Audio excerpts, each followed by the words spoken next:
Grace and peace to you from God our Father and from our Lord and our Savior, Jesus Christ. Amen. Portion of Scripture I'd like to focus your hearts and minds on this morning, this Transfiguration Sunday, is our Gospel reading previously read, Luke chapter 9, verses 28 through 36. Since we just read it a moment ago, and since I'll be reading essentially all of it during the course of the sermon, I'll not read it to you again at this time. We pray. Lord, grant that we, being rooted and established in love, may have power together with all the saints to grasp how wide and long and high and deep is the love of Christ. Amen.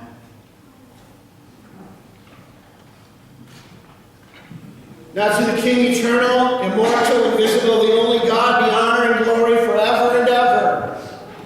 Amen. I am fairly confident that many of you here today have at least some uncertainty in your lives. Of course, if we think about it, we all have some uncertainty in our lives. In fact, we have a lot of uncertainty in our lives, in every area of our lives. Will we experience bad traffic driving home today? Or will someone run into us on the drive? Will all the many items of convenience in our lives and in our homes work through this week, or might something break down? Will we or someone in our family get sick one of these days? Will it snow today? Will it freeze tonight? Will a meteorite crash into our home today? Okay, that's a bit drastic, but it could happen. You get the idea. We live in a world of uncertainty. Our lives are filled with uncertainty. In fact, there is a fair amount of uncertainty in both faith and St. Paul congregations at the moment. At Faith, the congregation is in need of a pastor and a principal and a new office manager. At St. Paul's, our congregation is wrestling with how to handle having two pastors when the special funds for one is running out. That means that the pastors at St. Paul's and their families have no idea what the next 4 or 5 months hold for them. And no, St. Paul pastors will not be put on the call list for Faith. There are a number of reasons why this would not be a good idea. Faith getting one of the St. Paul pastors is not an option, so that won't be an easy fix for either congregation. Furthermore, the longtime pastor here at St. Paul's and the current vacancy pastor at Faith was recently diagnosed with a shrunken left kidney. Not only that, but there was a growth in that same kidney. It was so concerning that the doctors ordered an MRI. And after the MRI, a biopsy of that kidney. That biopsy occurred a week ago, Thursday. According to the doctor, 70% of growths on kidneys are cancerous. So there has been even more uncertainty in both St. Paul's and Faith Ministries than most of you even realize.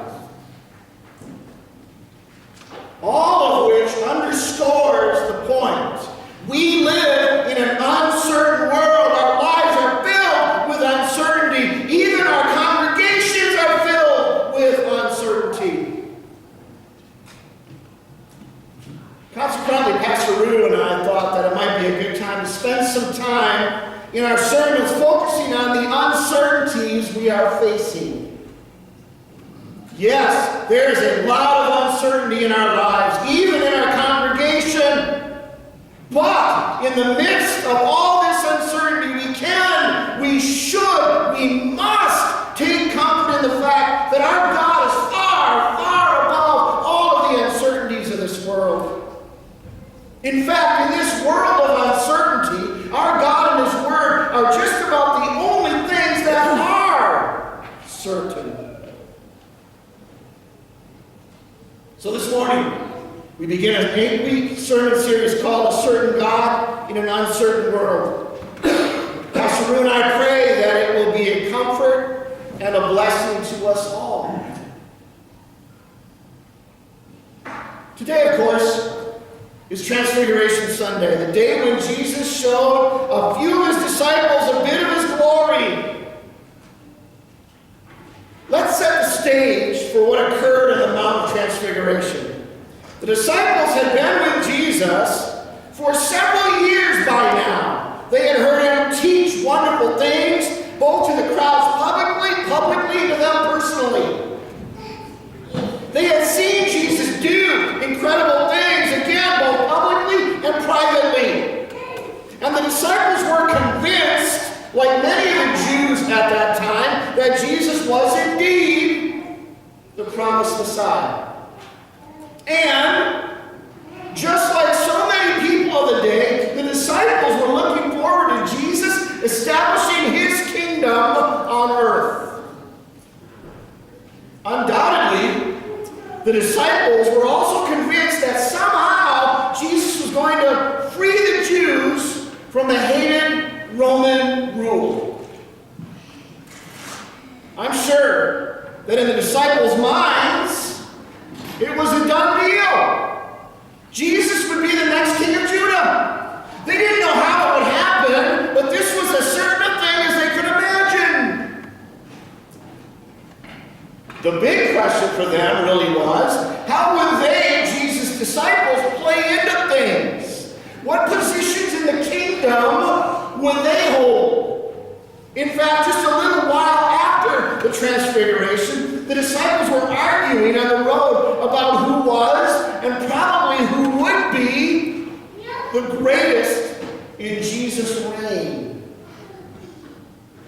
James and John even asked their mother if they could be at Jesus' right and left when His kingdom was established.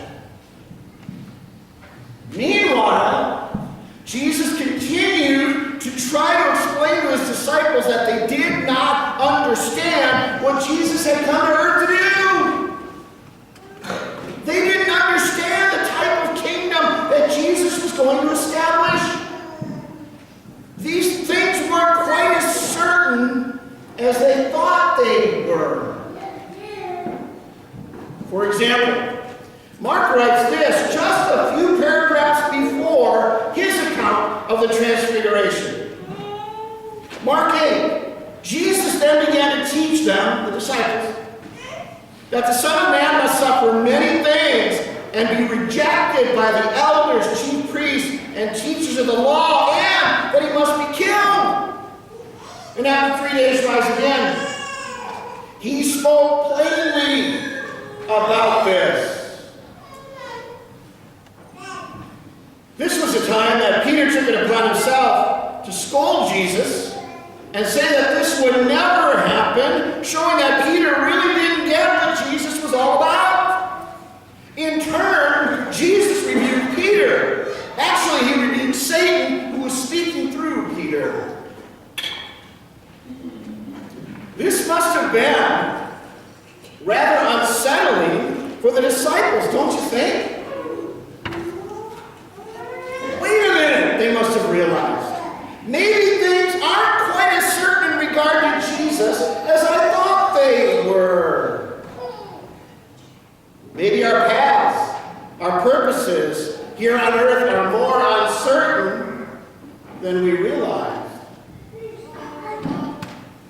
Then came the day that Jesus walked up the Mount of Transfiguration. Jesus and the followers who were with Him must have stopped somewhere near the base of that hill. Perhaps they even set up their camp for the day. Meanwhile, Jesus instructs Peter, James, and John to follow Him, and He begins to walk.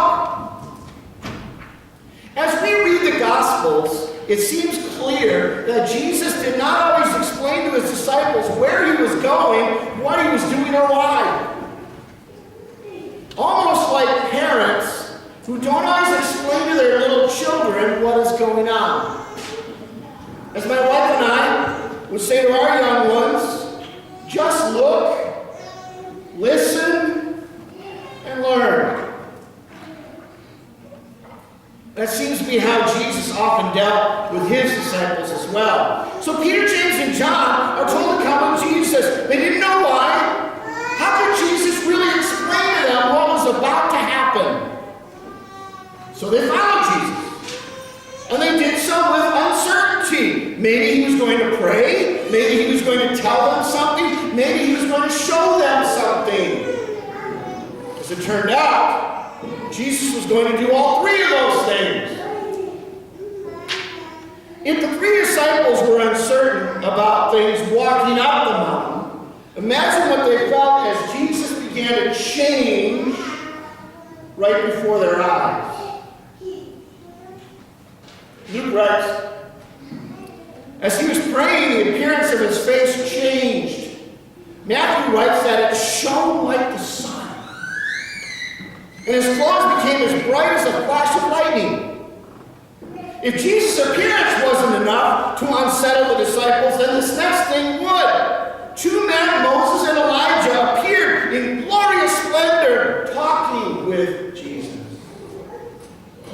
Imagine that. Not only has Jesus' appearance changed, but all of a sudden these two great prophets appear before their eyes.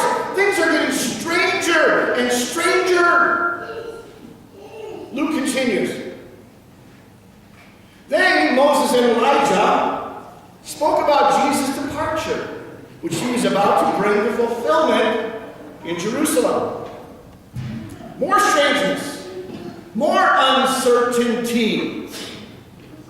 Here's how this plays out.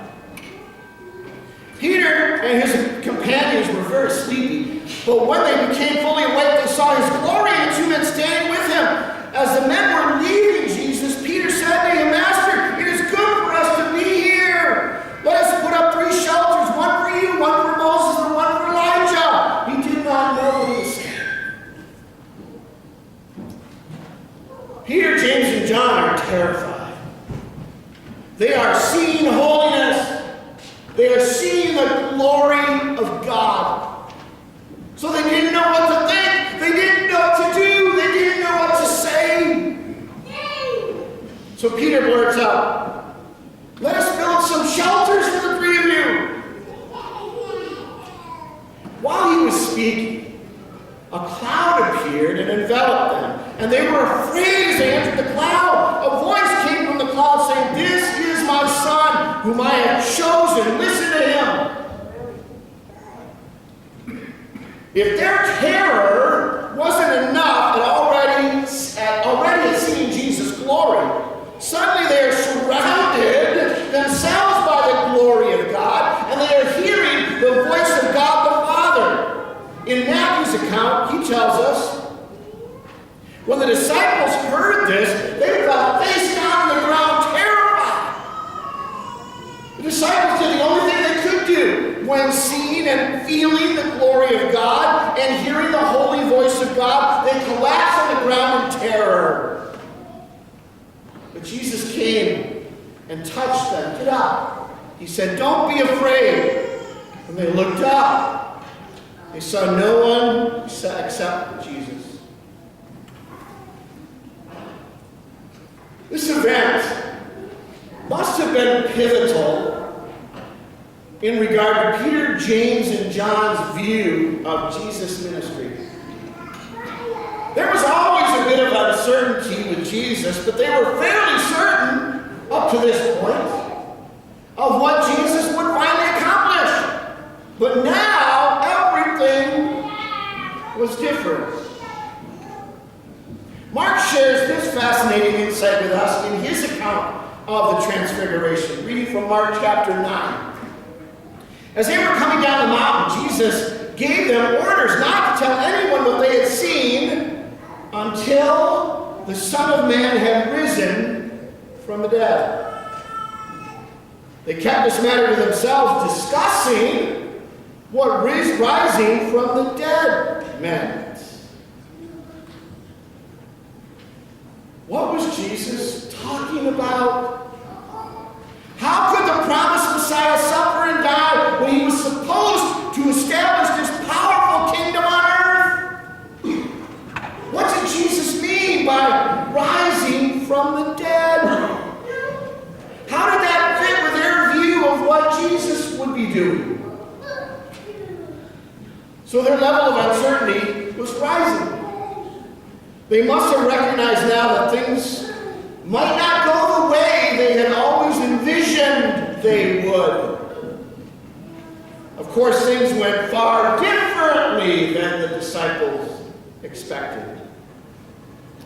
There would be even more uncertainty as time went on, as Jesus continued to tell his disciples what was ahead. As Jesus prayed in the Garden of Gethsemane, as Jesus was arrested and on trial and mocked and beaten and scourged, as Jesus was falling under the weight of the cross, when he was hanging in agony on the cross, imagine the uncertainty the disciples must have felt. They were so scared and uncertain that they were hiding in a locked room after Jesus' death. And then the tomb was empty, and Jesus appeared to them. More uncertainty, joyful uncertainty, but uncertainty nonetheless. And Peter, James, and John, and the rest of the disciples really would not understand what Jesus' kingdom was and what their role in it was until after Pentecost. But after Pentecost, what a blessing seeing Jesus transfigured must have been for Peter, James, and John. Not only had they seen Jesus transfigured, but they saw him alive again after his resurrection. This is a God in whom they can be totally confident in the midst of the unknowns of life in this world. This is a Lord in whom they can rest all certainty in the face of all the uncertainty of their lives and ministry. This is a Savior who came to establish a spiritual kingdom by paying for their transgressions and opening up heaven's doors to them. And brothers and sisters, this same transfigured and risen Savior is a God in whom we can rest all certainty among the uncertainties of our own lives and ministries. Though we weren't there in the Mount of Transfiguration, though we didn't see the risen Jesus with our own eyes, we still see him. We see him through the eyes of the disciples. We see him through the inspired words of the Scriptures, as the Apostle John writes in his first letter.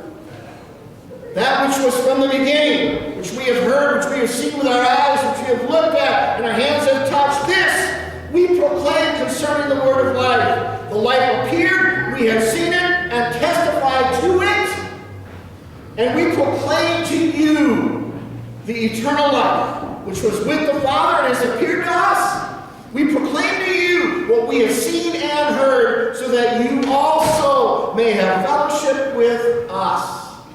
And our fellowship is with the Father and with his Son, Jesus Christ. Though we didn't see Jesus with our physical eyes, we do see him through the eyes of faith. Through the eyes of faith, we see the transfigured Lord Jesus. And Jesus dying on a cross for us. And Jesus living again on Easter morning. And when we see the glory of our Lord, when we see the love that brought him to the cross to pay for our sins, when we see the power that raised him from the dead, when we realize that we have a Savior who has truly washed us clean of our iniquity and who has gone before us to prepare a wonderful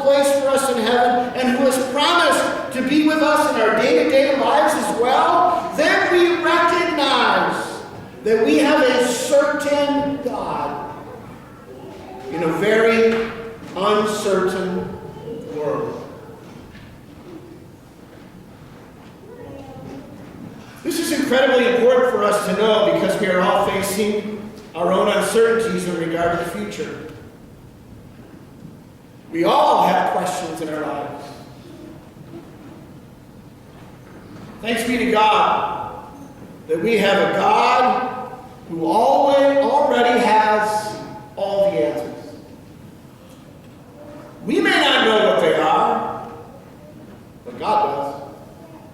And consequently, we can be absolutely confident that we are in good and loving hands. So where will the Lord lead that faith? I don't know. But we have a certain God. He is glorious, He is loving, He is powerful, and He has a wonderful plan. Where will the Lord lead us here at St. Paul's? It's another uncertainty. But we have a certain God. He is glorious, He is loving, He is powerful, and He has a wonderful plan. And what about that St. Paul and Faith pastor who had the biopsy on his kidney? There was a 70% chance it would be cancerous. How did that turn out? The results just came in this last Tuesday. The growth turned out to be non-cancerous. I share this not to talk about myself, but rather to underscore that we do indeed have a good and gracious God. Even in that uncertainty, our God was a certain God. He is glorious, He is loving, He is powerful, and He has a wonderful plan. So it was in my situation, and so it will be in the uncertainties that each of you face in your lives too. And so it will be in the uncertainties that faith faces, and so it will be in the uncertainties that St. Paul faces. Praise be to God that in this uncertain world we have a glorious, a powerful, a loving, a faithful, a certain